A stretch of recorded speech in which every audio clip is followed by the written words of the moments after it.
details would be shared by sir. Welcome, sir. It's great to have you on board. Over to you, sir. Thank you, Shubho, for your kind introduction. I think without wasting time, I think we can start the playing the recorded lectures.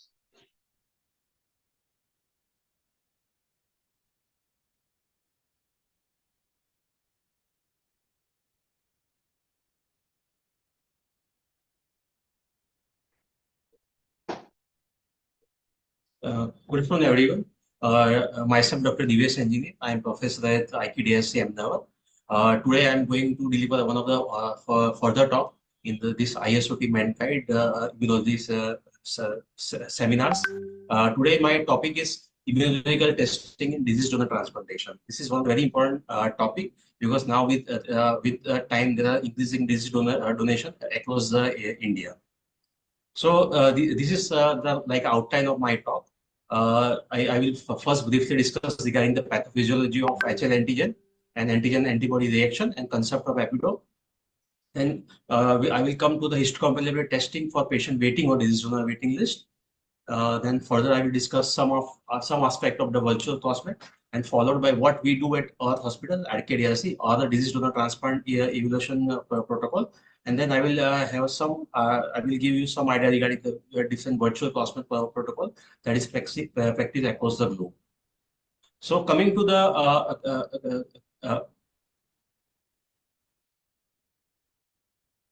crossmatch testing in transplantation, for years, from the 60, 70, we started with the CDC crossmatch that is followed by flu crossmatch in the 80s. And now recently we have a single-gene bead assay. So the common thing among all these things is what we are trying to detect is only anti-HLA antibodies against the donor cells. So in the CDC, what we do is we take recipient serum, we mix it with the donor T and B lymphocytes, and we add a rabbit complement, and we see the reaction in form of lysis, and it is graded according to Ashik grading to label it as a positive or negative. In the flow cross-match, we mix recipient serum and donors T and B lymphocyte, and then we add fluorochrome labeled anti-immunoglobulin antibodies, and this sample is read under the flow cytometer. And in the latest, the bead assay, we have specifically a bead that is coated with a recombinant or to different anti-HL antibody, and that is mixed with the serum. And if the serum is having antibody against that particular antigen on the bead, it will get combined with the antigen on that bead. And subsequently, that the combined antibody it is detected with the help of fluorochrome labeled anti-immunoglobulin antibodies. So in nutshell, in the transplant force, in the almost like a 4 or 5 decades, what we are trying to detect is only antibody against the donor cells, mainly anti-HL antibody with the different tests. So coming to what we are trying to detect is, we are trying to detect anti-HL antibody against class 1 and class 2 anti-HL antigen. Class 1 is somewhat simple. It is composed of 3 alpha 1, alpha 2, alpha 3 cells and beta 2 microglobin, and it has a peptide binding glue between alpha 1 and alpha 2 molecules. Class 2 is somewhat complex, like a DR, DQ, and DP. It has 2 alpha chains and 2 beta chains.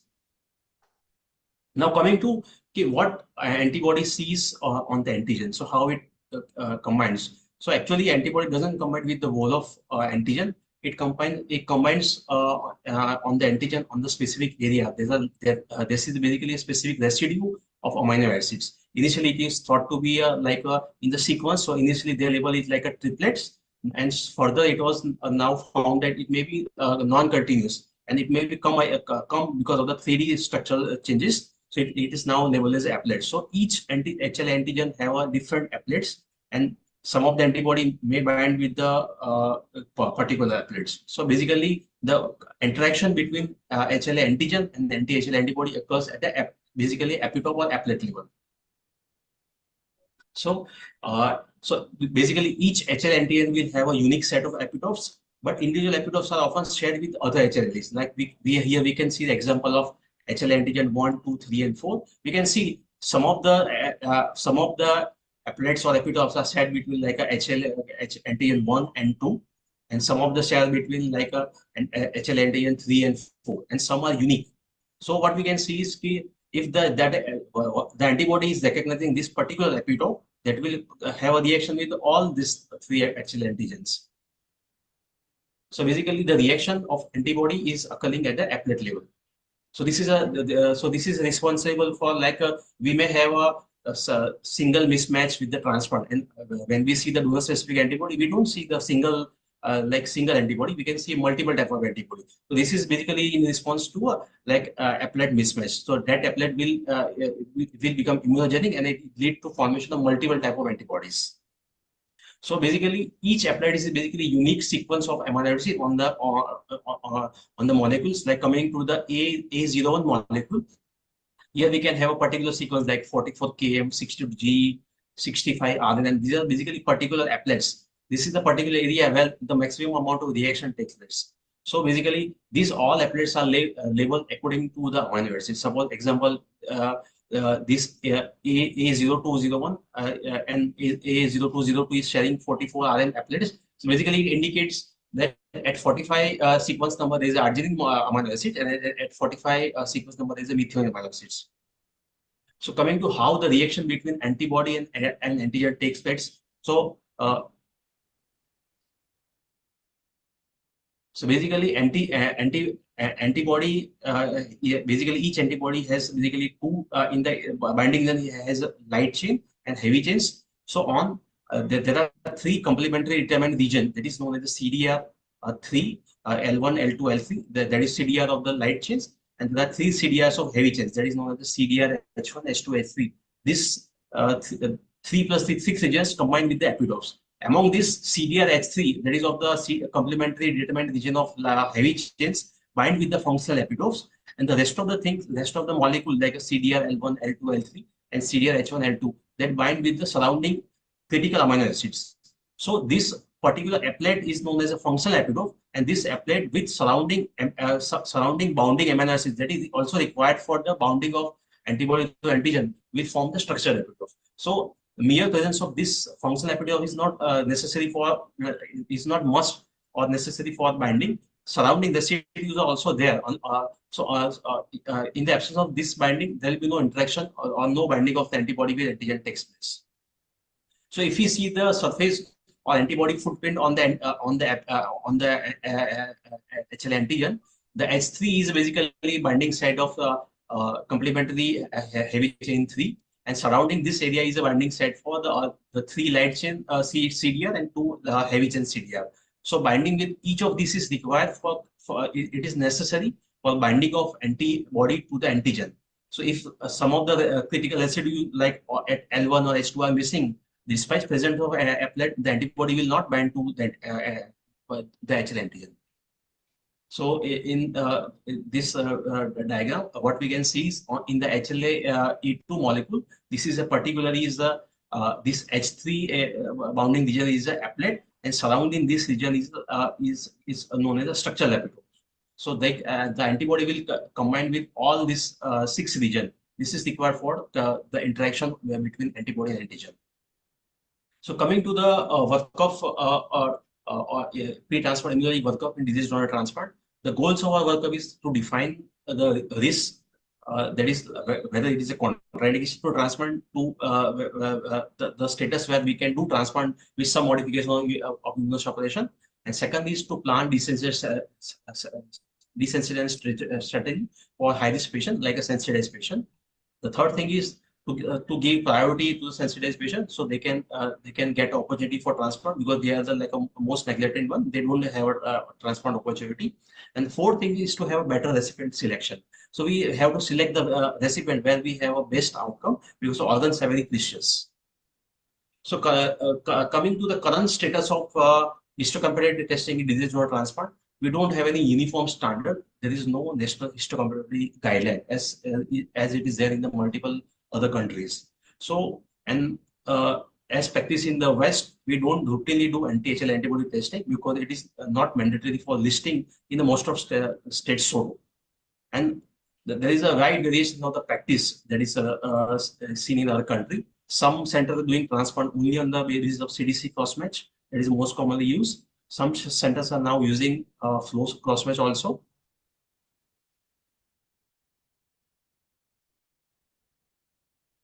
Many centers use allocation, and they even many centers don't do like a CDC flow. They do allocation only based on this Luminex crossmatch. And virtual crossmatch based allocation with final physical crossmatch is practiced in very few states. Like in Gujarat, it is practiced. And solely allocation based on virtual crossmatch is not normally not practiced in India. It is practiced only very rarely. So what is the problem with the physical crossmatch? So one of the most important thing is the physical crossmatch is time consuming. It will take at least 4 to 6 hours, or to have a CDC crossmatch, it will take a few hours for a flow crossmatch. So that is very critical. So it may, in the disease donor transplant program, it will increase the polyschema time, and this testing, like clonal testing, will even limit the regional and national sharing of the organs. Many may argue that this problem can be solved by the earlier testing. What we can do is we can collect the sample of donor early, like between first and second apnea test, and then we can have a result ready. But this is many times not possible, and there are sometimes very legal hurdles that sometimes prohibit taking sample from donor, for the second apnea testing. Second important thing is, even if you don't have we don't know the anti-HLA antibody profile of the prospective recipients, and if the recipients on the top are sensitive patient, there may be possibility of positive crossmatch testing. So after having spent 4 or 5 years, we may get that all recipients that we have called are positive in respect to crossmatch. So this may lead to wastage of organs, and if we want to call more people in the allocation, it will increase the polyschema time for the next call patients. So so this may sometimes create very difficulty in allocations. So this is like a typical list that we in our state we see. Like this is like I am giving a snapshot of a list of group B patient. This is like a serial number as per their scoring points. So what we can see is Mr. X is on the top of the list of the group B. He's having PRA class 1 99%, PRA class 2 99%. He's having PIC class 1, class 2 both antibodies, very strong antibody, more than 10,000 MFI. Similar scenario is there for Mrs. Y. And in the fourth place, there is a Mrs. Q. She's waiting for a long time for transplant. She's non-sensitive. She's having 0 PRA and no antibody. So what happens if we call Mr. XYZ for the donor offer? There is a possibility that if they having the HLA of the donor is like A2, A24, A58, the ultimately we may end up with a positive crossmatch. So in this scenario, the relying on only on the physical crossmatch will create many times problem, and it may increase sometimes, like increase CIT, may cause many times donor wastage or donor organ wastage can also occur. So coming to the which type of histocompatibility testing we do in disease donor transplantation. So the first thing that we do while enrolling the patient on the waiting list. So what we do at all places, HLA typing of donor with at least 2 field resolution, and HLA antibody screen with either PRA or Luminex testing. And if the PRA is positive or Luminex is positive, then we go with further with the single antibody test to characterize the antibody. And after this testing, the patients are enrolled in the waiting list. And when this patient got an organ offer, the final trial crossmatch may be like a virtual crossmatch, low crossmatch, or CDC crossmatch.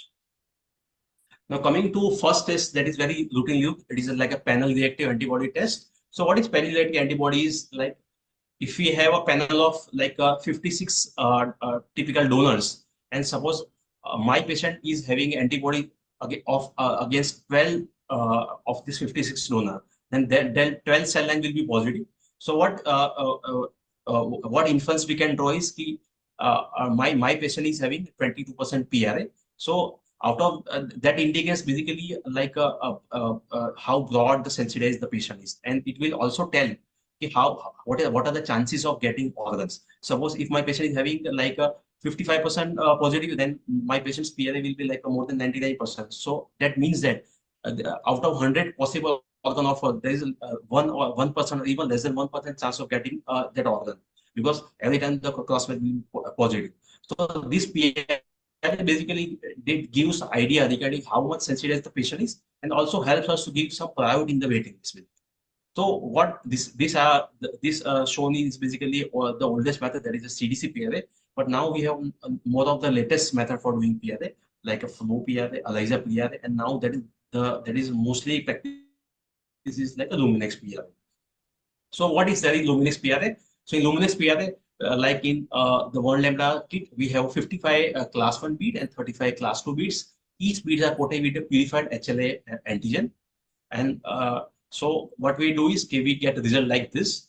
So what we can see on each bead, there is one phenotype of one haplotype of one patient. Suppose in the bead number 40, we have A2, A24, B8, B62, BW6, CW9, CW7. So on each bead, there is only one haplotype is present. So and after that, we can have a reaction. Suppose these beads are positive. So it may be because of any of this antigen. So PRA basically gives you idea regarding how much sensitized patient is. Very rarely it will permit the particular characteristic of antibody. For that many times we have to go for the single antigen bead assay. This is a class 2 PRA. Here we can see is like on bead 58 we have typical like a DR11, DR12. On bead 56 we have a DR8, DR14. So in each bead there is a one haplotype is there of DRDQ, DRD, DP and DQ. And this is like a distribution of antigen in the PRA class 1 on the latest bead. So what we can see, so here lies some problem, because what we can see is we try. This is a kit that is practiced in our hospital. This is from the 1 lambda. So we try to analyze our own HLA frequency of donor between last 3 years. So we have around 244 disease donor, and we try to have which is highest frequency. So what we can see is in our donor in the last 3 years, what we can find is like some of the HLA are very common. Like B61, it is like a 14%. It has very little representation on this panel by the 1 lambda. Similarly, A24 is quite high. It is second number after E2. It is also comparatively less representation in this panel. And certain things like a B47, B72, they are very uncommon. They have a more representation. So the problem with this PRA bead is they are not representative of our whole population. So we cannot rely on that thing for giving a priority to the sensitive species. So what are the limitations of PRA? Limitation of PRA is like a different methods and with different sensitivity. It may be like a different people may be doing a PRA with different method, like a Luminex PRA, flow PRA, CDC PRA. I already mentioned is like a panel is not representative of our actual population. There may be a different PRA at different places. So there may be like a difference, like a PIC PRA, current PRA, class 1, class 2 PRA. And the other important thing is PRA don't represent a blood group. So these are the many limitations of PRA. Then next test that is routinely done in disease donor transplantation is basically antibody screen test. So what we do is screen test is in this is also Luminex bead test. What we do is we have multiple class 1 bead. It is like a 12 bead of class 1 and 5 bead of class 2 and 2 microbeads. So on each bead, there are multiple recombinant HLA antigens are added. So it basically tells us whether the patient is having class 1 of antibodies there or not. If they are negative, it is a very high predictive value. We can avoid to the single antigen bead test. And if this like a class 1 or class 2 screen is positive, then for characterization antibody, we have to go for the single antigen bead test. So this is like a result of basically class 1 test. So what here we can see is on the bead 6, there are multiple in bead 6, there are A80, A29, A69, B8, B18. So here in each bead, there are multiple class 1 and class 2 HL antigen there, and purpose of this is mainly for screening of anti-HL antibody. The advantage of this test, it is much less costless compared to single antigen bead test. So if this test is negative, we can avoid the single antigen bead test, and we can that is more of our interest in India, because most of the patients are paying from their pocket, and single antigen bead test is right now quite costly. Coming to a single antigen bead test, here single antigen bead, in each bead there is a one purified recombinant antigen HL antigen is added, and the reaction is there with the basically 2 lesions in the Luminex machine. So here it is like a result of like a single antigen bead test. So here we can see the reaction at like a B80801, B1511, B3701. So this test will tell if the patient is having class 1 HL antibodies present, and it will also identify which antibody is present. It is very important for virtual cross-matching. Now coming to the virtual cross-matching. So what is a virtual cross-match? In virtual cross-match, we assess immunologic compatibility with recipient and potential donor by analyzing the result of two independently learned tests. Basically, they are not, this test doesn't involve mixing of anything like a CDs or forced cross-match. So these two tests that are done is like an anti-HLA antibody profile of the recipient and HLA typing of donor and recipient. So by analyzing these two tests, we can have a virtual cross-match. So we can predict whether the cross-match will be positive or negative. So this is like a representation. In the CDC flow, what we do is we mix a serum of recipient with the TLB lymphocyte of donor. Here in the virtual cross-match, there are two independent done tests like HLA typing and anti-HLA antibody profile of patient, and we try to analyze these two, and we try to see whether the recipient possesses the antibody against mismatched donor HLA antigen or not. So I am giving an example. Like we have one here recipient. This is a HLA profile of recipient, and this is a single antigen B profile of patient. We can see the recipient is having antibody against A3, A11, and DP.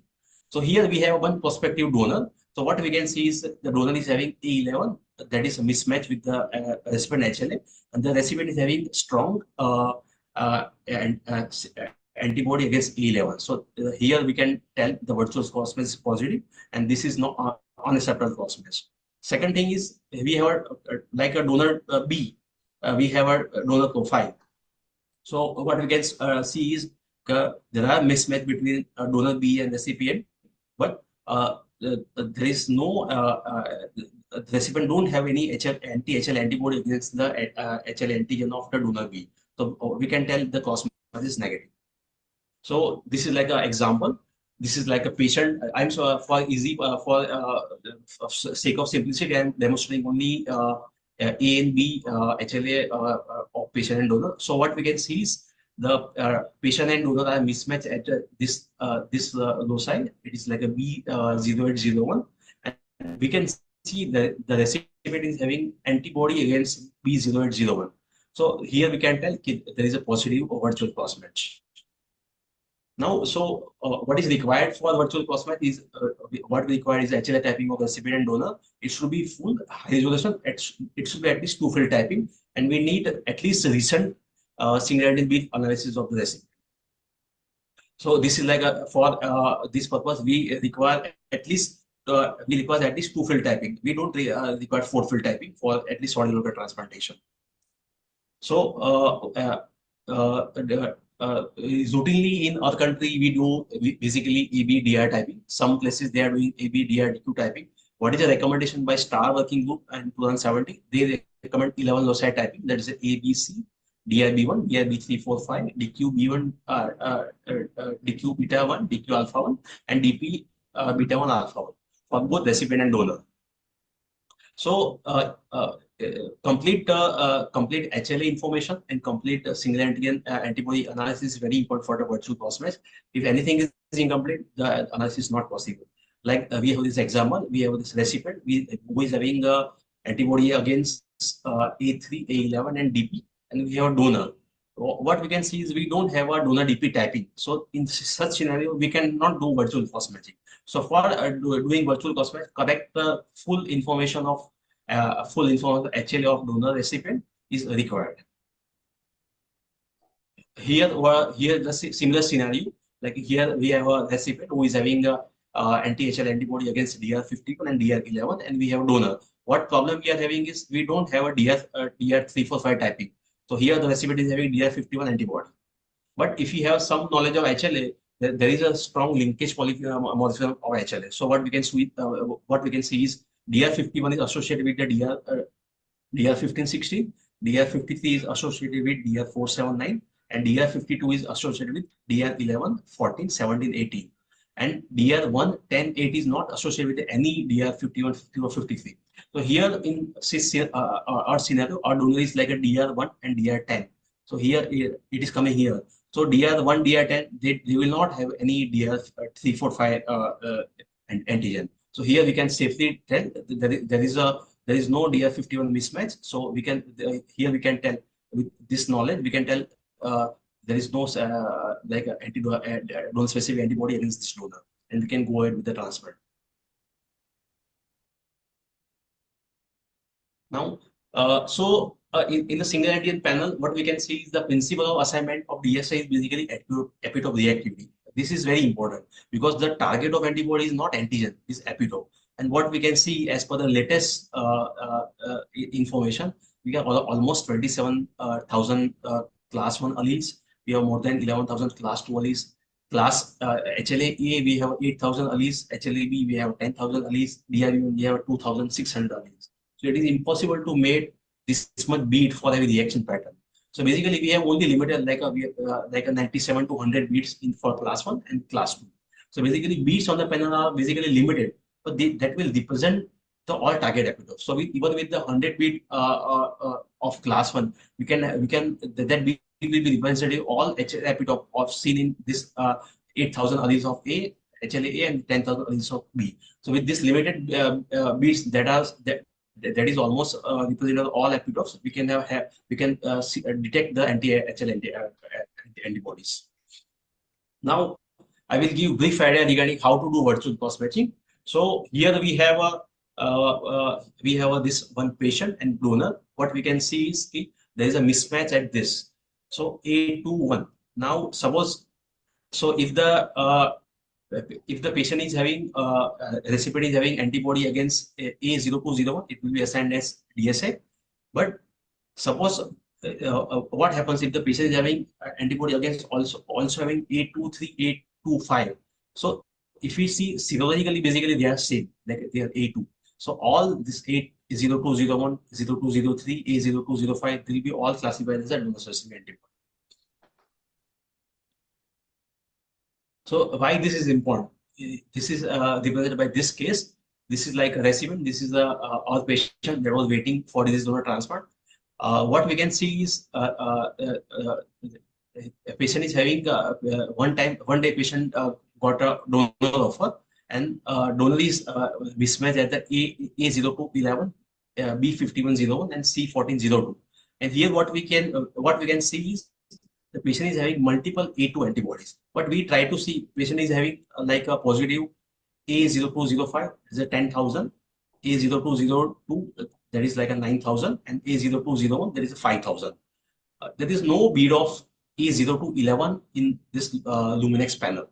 So if you see the crossmatch result of this patient, the CDC was negative, but flow was positive. So basically, the A0211 is not represented in the singleton beat panel, but serologically A211 is like a A2. So by this we can tell this recipient is having donor-specific antibody against this particular donor. So if you see like epitopes, this is like epitope of two A0201, 0202, 0205, and this is like all mismatch of donor 0211. We can see is that they are pretty similar, like A21, 22, 25, 211, they are all similar basically. So serologically A211 is like A2, and so antibody against A0201, 0202, 0205 will react with the A0211. So it will be considered as a donor-specific antibody. Now sometimes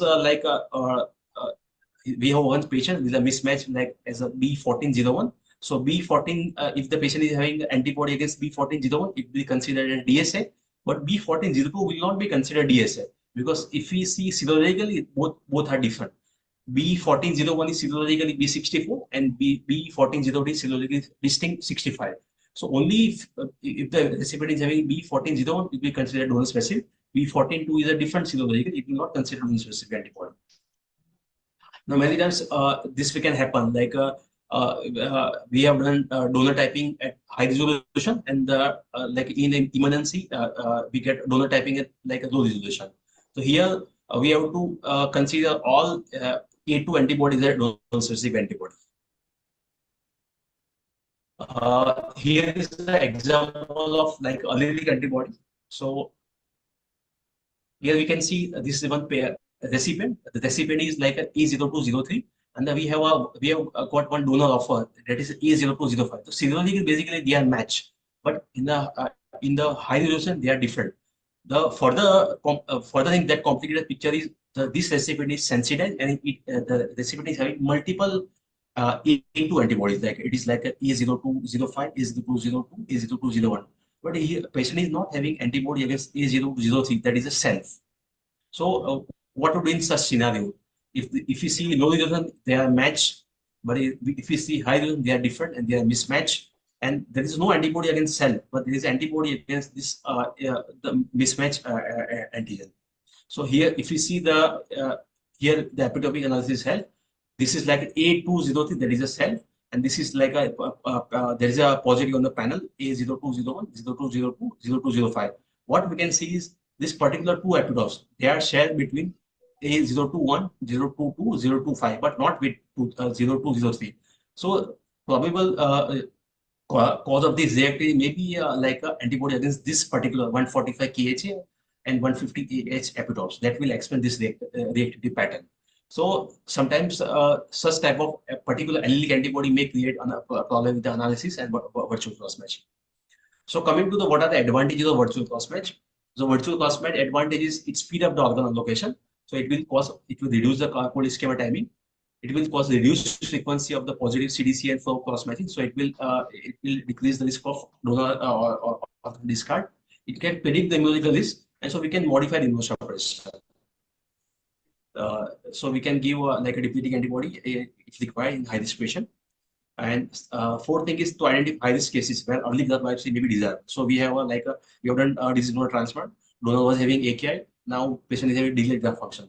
So if the patient is having like a lot of antibody in the class 1 or class 2 sensitized patient, then you have to consider for early biopsy. And if the patient is non-sensitized, then we can consider like a ATM, we can wait for some time. So antibody profile will definitely help when to time the biopsy in such cases.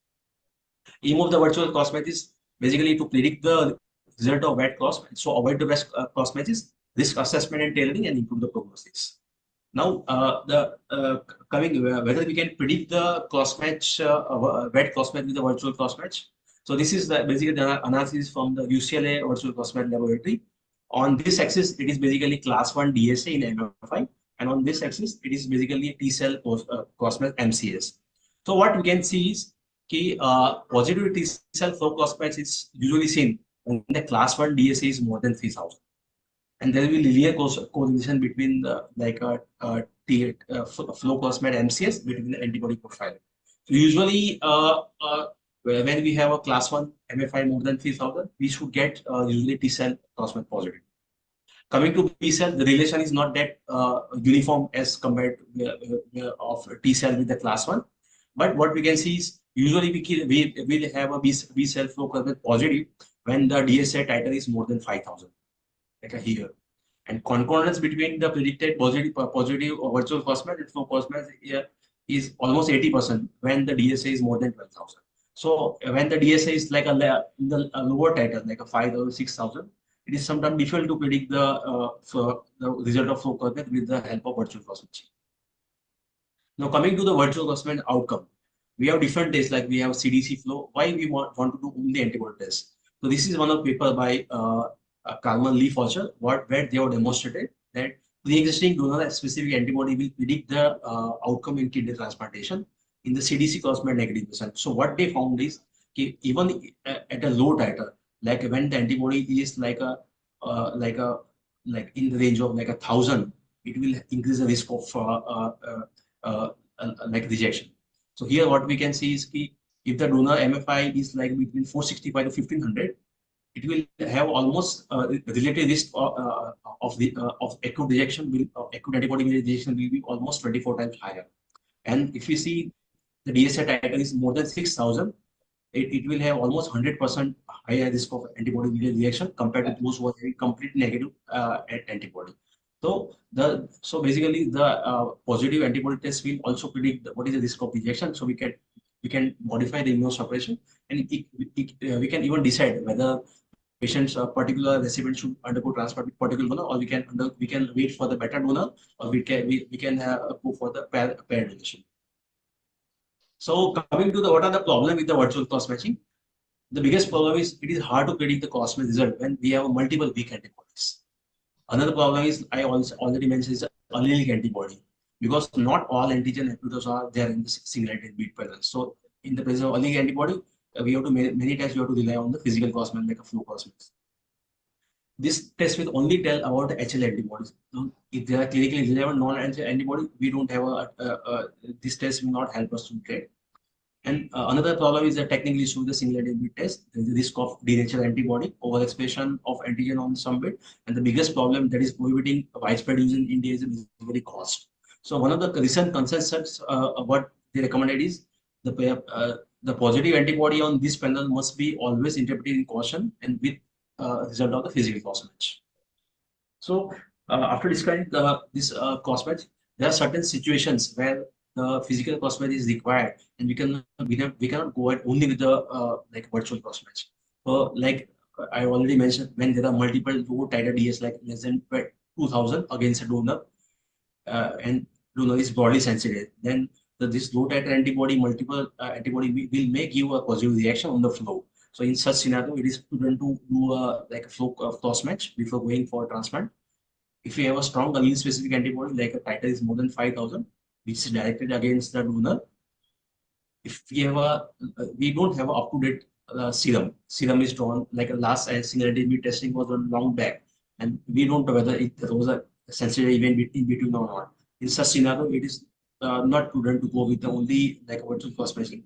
And if after after doing the antibody analysis, if there is a sensitive event, like in form of like any new transplant, any blood transfusion, then we don't have to rely on that test, and we have to do a new test. And in such scenario, if the patient got offer, it is always better to go for with the physical crossmatch like a like a flow crossmatch or CDC crossmatch. Coming to the epitopic analysis, so how the epitopic analysis helps. So I am giving you an example of like we have one recipient who is like a sensitized with the prior transplant. Now he is waiting for the second transplant. So recipient HLA is like E11, A25, and recipient is having multiple class 1 antibodies like A2, A23, A24, A68, A69. So if you try to have analysis of this, here what we can see is the single epitope is explaining all this reactivity pattern. That is like a 127K. So that is shared between all positive these alleles. So by analysis of the antibody profile, we can tell the antibody is targeting this alleles. So in the allocation, we can avoid this any donor antigen that are selling this allele. We can avoid it. So why epitope analysis is easy? So what we can see here, there are more than thousands A, B, and C alleles, and they are coding for like 4 to 6,000 proteins. And if you see the total applets, total combined A, B, C applets are only 252. They're very less as compared to this A, B, C alleles. Here, the similar is with also with the class 2. Here what we can see is like a DR beta, we have 4,700 alleles, but we have only 124 applets. In the DQ alpha beta, we have more than 3,000 alleles, but we have only 83 applets. And in the DP, we have like almost 2,000, more than 2,000 alleles, we have only 62 applets. So with applets, they are in the few hundreds, while the alleles, they are in the more than thousands. So with the analysis of the applet, the job should be much easy as compared to analysis with the alleles.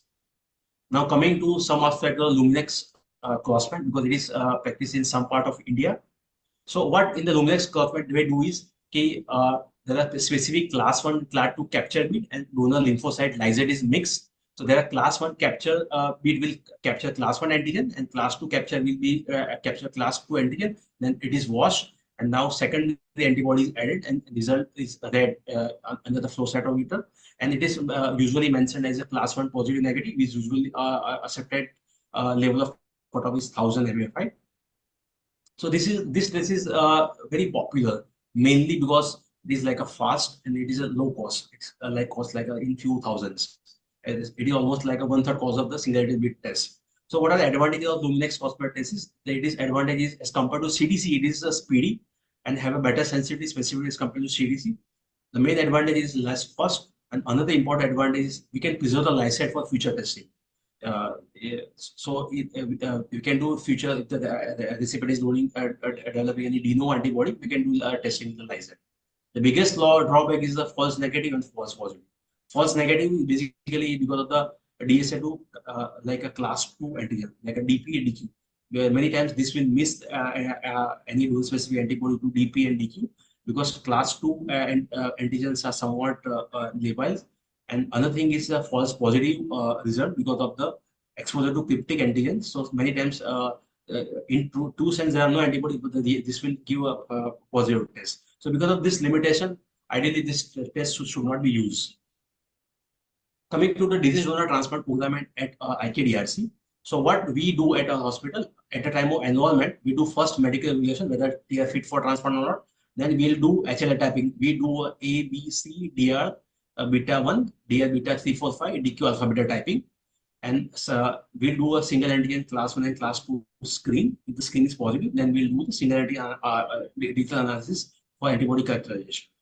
Here also, if the recipient is having DP antibody, we even sometimes do DP typing of recipient also. So what we do is after enrolling patient, every 6 months we try to do single antigen testing. And so we have a with this we have a blood group wise data of all recipient on waiting list. We have all recipients HLA data and antibody data is there. So now what happens? So whenever what happens when the donor organ become available? So whenever the disease donor kidney is available, first thing that is done is basically HLA typing of disease donor. That is done like HLA A, B, C, DR, DQ, alpha and beta typing is done. This typing is entered in our SOTO website, and this will lead to a generation of the basically a list. That list is basically point wise. The top is with the patient with the highest point will be on the top, and after that, with the help of this donor HLA, recipient HLA, and the list, we will do usually manual crossmatch. And we, according to that, if the virtual crossmatch is negative, then we'll call the patient. Our level of unacceptable DSA is usually between 2,000 to 5,000, and sometimes it is like a consonant base. And if we see that the DSA is acceptable, then we'll call the patient, and we will not do transplant just based on the virtual crossmatch. After calling the patient will usually undergo CDC and flow cytometric crossmatch with the donor, and if the physical crossmatch is negative, then we might edit the transplant. So our allocation policy is a call based on virtual crossmatching, and final allocation crossmatch is not based on only virtual; it is basically a physical crossmatch, CDC and flow crossmatch. So what type HLA typing of prospective recipient we do? We do HLA 9. We do typically 9 loci typing. There is ABC, DRB1, DRB345, DQ beta alpha. This is a 2-field typing or 4-digit typing, and we all have also provide zero equivalent. In selected cases, we do a DP alpha beta typing, and this typing usually we do in 2 platform. It is like a LifePort and Luminex platform, and HistoPort by the Make Diagnostics. And whenever the disease organ kidney is available, the similarly donor also undergo HLA typing. That usually we do a 9 loci typing similar to the recipient, and the usually donor typing is done similarly with the LifePort Luminex platform and HistoPort, and turnaround time is 5 years. Similarity analysis, first we do screen, if it is positive, then we do a detailed analysis. So with this, what problem we are facing with the current pre-transplant workup protocol? So the biggest problem is the donor travel. Many patients are living like 100 kilometers, 200 kilometers. So after calling, it will take like 4 to 6 or sometimes 10 or 2 for the patient to reach the hospital. And after that, reaching that, we'll do a physical cross match. So what wait is there basically? First problem is the HLA typing of donor. It will take 5 years. Then virtual cross matching. It will, if we do right now do is manually, so it will take at least 40 to 60 minutes. And after calling the patients, they will travel to us. It will take few hours, and after that we'll do a final cross match with the CDC and flow. We'll do transplant. So ultimately, many times we try to hasten the things, but many times ultimate post discount price are many times like 12 or 16 hours, 18 hours. It is there. So if the solution to this is one, the easy solution is to do a transplant only based on a virtual cross matching. So after the patient recipient reach the hospital, we can do direct transplant after preparation. So we can save these 5 years of physical cross matching. Now coming to the cost, that is our hospital HLA typing is like at 12,000. PLA typing is class N1 to E12 costs 10,500. Screen costs around 2,500. It is a mixed class 1 and class 2 screen. Single bead test class 1 combined, class 1 and 2 combined costs around 33,000 in at our lab. And CDC is like a 1,100 rupees, and flow cost is like a 5,500 rupees. Now coming to the virtual approach across the globe. If you see the approach by the German society, what they do is they do singularity bead analysis yearly and after any sensitive event, and they categorize patient on the high risk and intermediate. High risk patient, those who are positive both for both class 1 and class 2 antibody. Here the cutoff title is 3,000. So if the in high risk patient, if the DSI is less than 3,000, it is acceptable. More than 3,000, they are not considered. And in the intermediate risk patient, like a non-sensitive patient, they can go even up to 5,000 DSA. They can go. But the transplant is not only based on a virtual. CDC crossmatch is always done prospectively before going for the transplant. Coming to the Australia algorithm, the Australia they in the last 2020 they have stopped doing all physical crossmatch. There is no CDC crossmatch, no virtual crossmatch, and they allocate the patient only based on organs only on the basis of the virtual crossmatch. And what cutoff they have set is basically it is like a 4,000 cutoff. So if it is a 4,000, if the DSA title is more than 4,000, then such recipients are automatically excluded. So they consider like a title of 4,000. Now, what is the approach in the Basel, Switzerland? They are very conservative. So they will do single bead analysis annually, and after any sensitive event, what they follow the title of only 5,000 MFI. So if the title is more than 5,000 MFI, they will do CDC crossmatch, and if the CDC is negative, they can do transplant. And if the title is less than 500, they can omit the CDC and they can do transplant only based on the virtual crossmatch. Coming to the approach from the Brazil, Sao Paulo approach, their cutoff is like a 1,500 for AB and DR. So if the title is less than 1,500 for antibody against AB and DR, for virtual crossmatch is considered negative. And but still, before proceeding for the transplant, they will always do CDC crossmatch. If the CDC is negative, then only they will do transplant. And if the virtual crossmatch and DSA title is more than 1,500, such patients are going to undergo transplant. So this is like whatever I have told is a virtual crossmatching manually. We can take help of software for virtual crossmatching. Like the one of the free software is available. It is Epic software. In this software we can do virtual crossmatching. So in this software, first we have to register patient, then we have to register donor, then we have to enter the patient and donor profile, and we have to upload the single bead panel. We can upload the CSV file of and or Excel file of this. Ultimately, we can do virtual cross-matching. So this is like I have enrolled this much donors, and I have selected this one donor, and I am uploading a list of patient waiting for the transplantation. So I am doing the crossmatch of this one particular donor with this 8 recipients. So this is like crossmatch result. So here what they're telling is the virtual crossmatch is positive, and this is like accurate mismatch score, and it will also give which DSA are positive. So this is like a patient and donor HLA.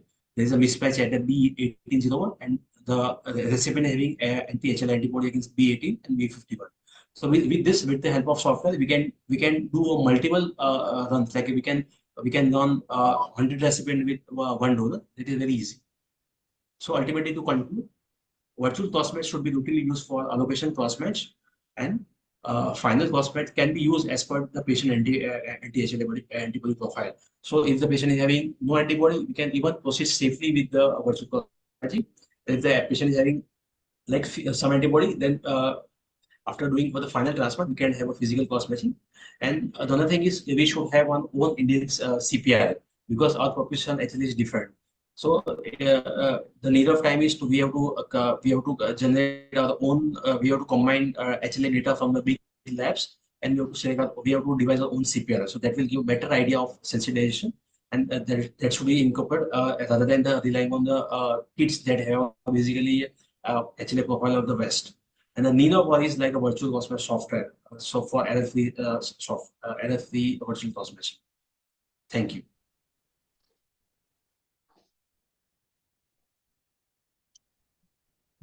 Thank you, sir, for your very extensive and comprehensive coverage of a really difficult topic. The first thing that I would want to say is like there are no question answers that have been put forward. So it's kind of a very difficult topic, and hence I'm very sure that people will be coming up with questions as we proceed our discussion a little bit.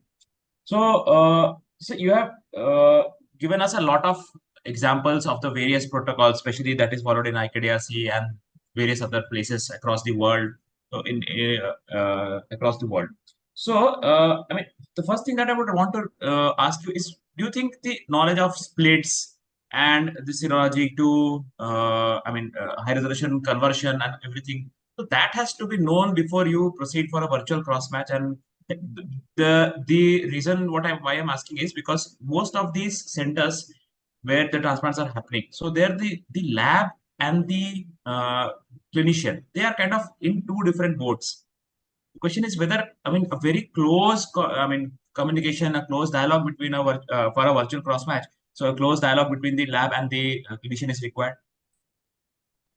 I think the most easy way is the lab should provide both like a 4-digit typing with zero equivalent, because that is there in the single antigen bead panel. We have both 4-digit allele as well as we have zero equivalent. But many times in the HLA report it is not there. So I think easiest way is the lab should provide that zero equivalent. So that is easy for clinician to understand whether they are equal or not. Like if we see like B14006 is like a serologically B61. So I think many don't know it is like B61. So So the it easy, is very very difficult to remember all of this, right? so So it is zero equivalent is sorry. already provided in the single antigen bid report. So I think the lab should provide the zero equivalent in the HL report. So it is then that very easy for the clinician basically. Okay. So just for this, sake of informing our attendees. So is this serological equivalent a special report, or can it be just a software conversion? It is just software. Even we can see the HLA tables, but we have to go and see if the lab provided it, it become very easy basically. Okay. Okay. So I think it doesn't, it just takes a few clicks for the lab to give both the high resolution, I mean the two field resolution and the serological equivalence, right, sir? Yeah. Okay, okay. And sir, you have given some examples where there are, say, multiple antibodies at one particular HLA allele level. So I mean at a four digit level. So there are multiple alleles. So what you have said is in some cases, especially in Australia, what they are doing is if there are multiple alleles, they will go for a physical cross match. So what is your practice? How do you approach? Suppose there are 2,000, 2,500 small level, low level antibodies, low level positivity. So how would you approach such a case? If the patient is sensitized patient and if the patient is having multiple low level antibody and if they are donor specific to particular donor, then many times it is very difficult to predict the cross match. So in our hospital, we are not following just on the virtual cross match. So if someone is practicing only based on virtual, then really it is sometimes very difficult especially in the sensitized patient, because it is very sometimes difficult to predict what actual reaction will be there means. So I think if there is a multiple donor specific antibody like more than 1,000 or 2,000, and if they are more, it is always better to have a physical cross match like with the flow cross match before proceeding for transplant. Okay, so do you think it is possible to at least reserve, use virtual cross match for patients who have no sensitization history and they are negative for a single antigen lab screen? If they are lab Yeah, screen negative, yeah, if they are like having no sensitizing event and if their screen is completely negative, then basically they don't have antibody. So like cross match will be always negative. So it is safer for such patient to do transplant just on the basis of virtual cross matching. okay. And suppose you take a cutoff of say 1,500 or 2,000, or like you said between 2,000 and 3,000. So do you think, look, how do you approach? Suppose there is a patient with a antibody of say 3,500 or something. So this may or may not predict a physical cross match positivity. So in your case, or like, how do you recommend, what should be the approach? Because if we keep on refusing this patient a transplant, so he may or may not get a call where he is virtual cross-match negative. But if he continues to be virtual cross-match positive for a number of times, we know that the death on waiting list is quite high, especially in cases places like India where the dialysis quality and availability may not be that good. So how would you approach that? So I think if the patient is sensitized patient, then if you have a too much conservative cutoff like of 1,000, then definitely the patient may never get offer basically. So I think for sensitized patient, sometimes we have to go for somewhat higher. When we started virtual based allocation at our institute, we started with a very low conservative cutoff, like 1,000. But subsequently, now we have relaxed that cutoff for some of the sensitized patient because they are waiting for a very long time, 2 years, 3 years. So I think sometimes even cutoff like 2,000, 3,000 can be considered basically. And we can go for transplant if the like a flow is negative basically. Okay. So there are a few questions now in the chat box. So what is the best and preferable sample for a physical cross match? I mean, I'm not sure. I would request Dr. Rakesh to kindly, explain what is, because what you are going to take is serum. I mean, serum samples for the cross match and the whole blood sample for the Actually, like lymphocytes. a disease donor transplant is like always emergency. So I think it is preferable okay, once the patient come to hospital and before doing dialysis, we have to collect the blood sample for the cross matching.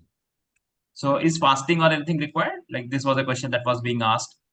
Yeah, in the plan, we are doing for that thing, but I think in the disease donor transplant, it is not because mostly it is Sometimes odd probably time. lipemic serum may interfere. So that was some concern which was shown. I mean, that was raised in a previous webinar.